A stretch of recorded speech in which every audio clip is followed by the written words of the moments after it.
Hello everyone and welcome to today's video where we will learn a new concept called abstract class and abstract method in Java.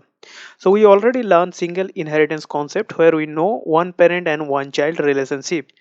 Even we already understand what is multi-level inheritance where we maintain multiple level of parent-child relationship. We also learn the hierarchical inheritance where one parent can have multiple child. And finally, there is another concept which is called multiple inheritance, that is basically multiple parent but one child, and that is actually not supported in Java. And for the same, Java support another concept which is called interface. So before understand what is actually interface, we have to understand this concept which is called abstract class and abstract method. So today we will try to understand what is actually abstract class and what is abstract method. Okay, to more clarify and to more understanding purpose, we will try to understand these two concepts with some real world example. So as you can see here, I have already created a com.demo.abstract example package, and here I have created a class called shape calculator. Now under the shape calculator, my aim is to create a method, let's say area, which will basically calculate the area of different shape. It may be circle, it may be rectangle. And for each type of shape, I will create a different class, let's say rectangle, something like this, and let's say circle, something like this. And this rectangle or circle should be a child class of this superclass. So what I mean to say, from this child class, let's say rectangle, I will try to extend the property of superclass, and we know for that we will use the keyword extends, and we will try to extend the superclass using this type of syntax. So rectangle extend, then superclass name, that is basically shape calculator. Similar way, for the circle we can also extend the property, so that is something like this, circle extend, then shape calculator. So here shape calculator is my parent and circle or the rectangle are nothing but the child class. And as I extend the super class, that is basically shape calculator, so I can easily access its property, and that is nothing but my void area method. Now think about that. Let's say I want to calculate the area of a rectangle. So what is the logic for that? So definitely the logic we have to implement something like this: area is equal to length into width. Now this is the area of rectangle. But if you want to create the area of circle, so the logic should be something like this. So here we have to write the logic: area equal to pi is nothing but 3.14 into radius square, so that is nothing but radius into radius. So this way I can calculate the area of circle. Now let's say in future, like rectangle or circle, you are trying to create another subclass triangle, or let's say square, or let's say oval. So you have to every time write different type of logic to calculate their area, right? Now it's a big challenge to calculate different type of logic in this area method, which is basically available under the superclass which is called shape calculator. So instead of that, we can calculate the area under each subclass, and we can return their respective logic, right? That is also possible. So to do that, basically what we will do, instead of making area method here with some definitions or with some logic, we simply make a template in superclass, something like this. So you can see here I am just deleting the method logic. I am just going to declare a method here, and I have given a semicolon here, right? Now I want that every class or every subclass which is basically extending the property of shape calculator parent class, there we must define or write this void area logic.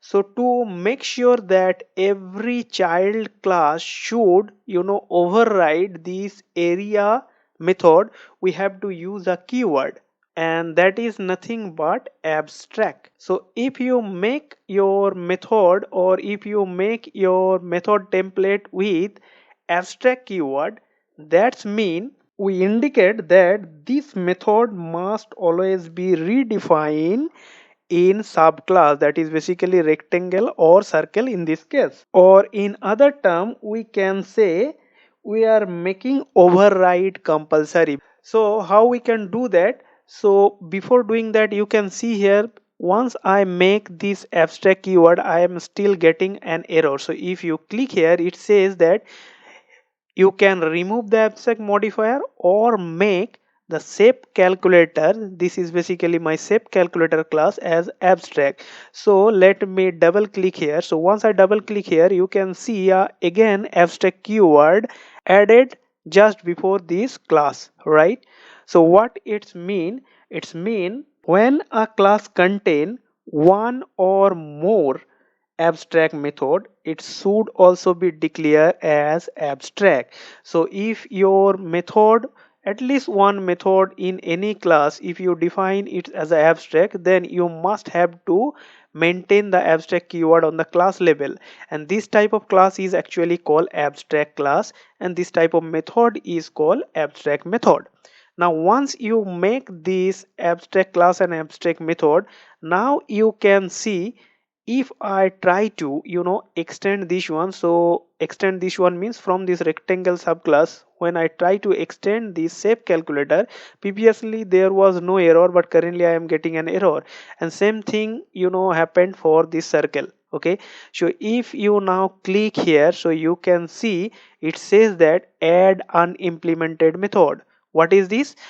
This is basically whatever the class method you written here under the superclass or parent class, that is basically shape calculator, as it's a abstract method, so you must have to override it under your child class, and this is compulsory, otherwise you will get a compilation error. So you can type here manually, or you just click here and just double click here, it will automatically create this override method area, which is basically created under the superclass with abstract keyword.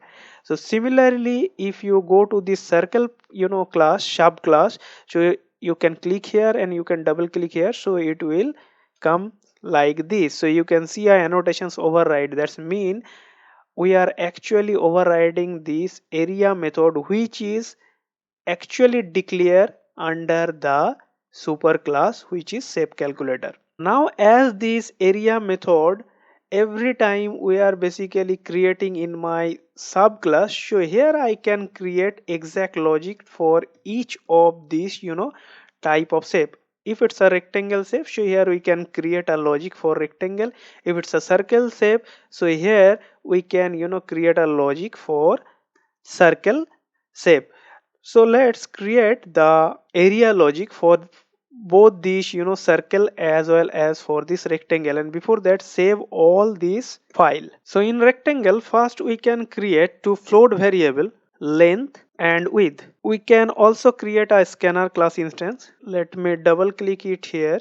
So my scanner class instance is ready, my two variable is ready. Now we can give some print statement, show that user can understand what he has to do. So first you create a statement like enter length. Try to collect the length under this length variable. So let's say length is equal to sc dot, definitely it should be next float.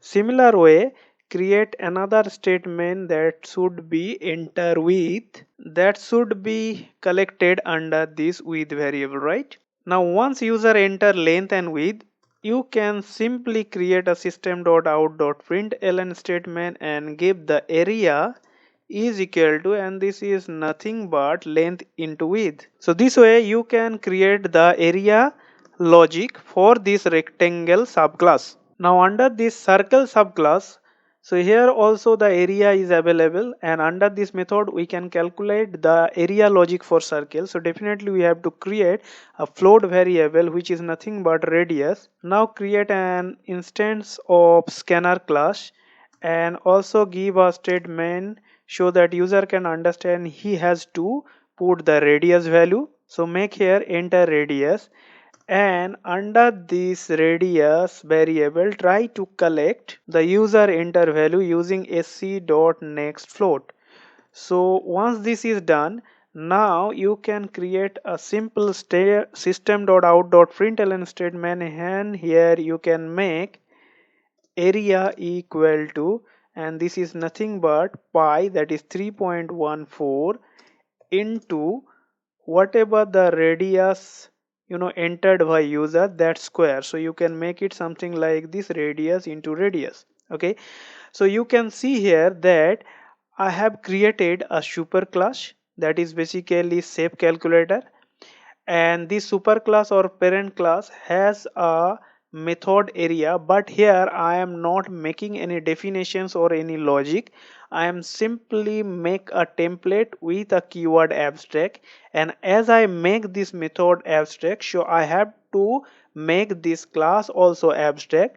And once I make this method abstract, so whenever I am trying to extend this class from any subclass, it may be rectangle or it may be circle, so every time I have to override this area method, and in each method I am trying to do the exact logic for that method. So area of circle, so I am doing this type of logic here. Area of rectangle, I am doing this type of logic here. And finally we are actually print a statement that what is the area of this rectangle or what is the area of this circle. Or in future, if you try to implement any logic for triangle, or let's say oval or any other shape, you can again try to extend that superclass or parent class, that is shape calculator, and based on that shape you can write your logic on this override method. So this is a simple abstract class example. Now let's check how this area method can be called from any main class. So I have already created a main class which is called this one, and here I have a main method. Now let me double click it here, and under this main method let's create an instance of rectangle class, and from this instance try to call the area method. So definitely it will call this area method, and once it's called this area method, it should ask me the length and width, and based on that it will calculate the area and display that. So let's save this main class and try to run this, and let me put the length, let's say 10, and let's say width is 8. So definitely area should be 80. So you can see I am getting area is 80. So similar way, if you just commented it and try to create an instance of circle, and using this instance cr, if you try to call the area method, so it will basically go to this circle class, which is basically child class. Try to access this area method, and here it will ask enter radius, and based on your enter value it should calculate the area of that circle, that is nothing but 3.14 into radius square. So if it's a 3.14 and let's make the radius 10, so that's mean it should give 314. So let's run this main class again and make the radius 10. So you can see I am getting 314 area for this circle. So you can see here it's a simple thing. I have just created three class, one parent class which is called shape calculator, and two child class, one is rectangle, one is circle. And under the super class I have simply create a template with abstract keyword, and this is a area method. As I make it abstract, so definitely my class should be abstract. This type of method is called abstract method, this type of class is called abstract class. And as I make it abstract, so definitely every time when I try to extend the superclass or parent class, so I have to override this method, and under this method I can write my logic based on my shape requirement. Okay, and that will be called from this main class, and we can see that exact result I am getting here. So this is the simple concept of abstract class and abstract method. Hope you can understand. If you understand, then we are ready to understand or to learn the another concept which is called interface. So let's meet in our next class. I believe this video has helped you to understand about the topic. Thank you for watching. Please do subscribe, click on the bell notifications and select all so that you don't miss any video from this channel.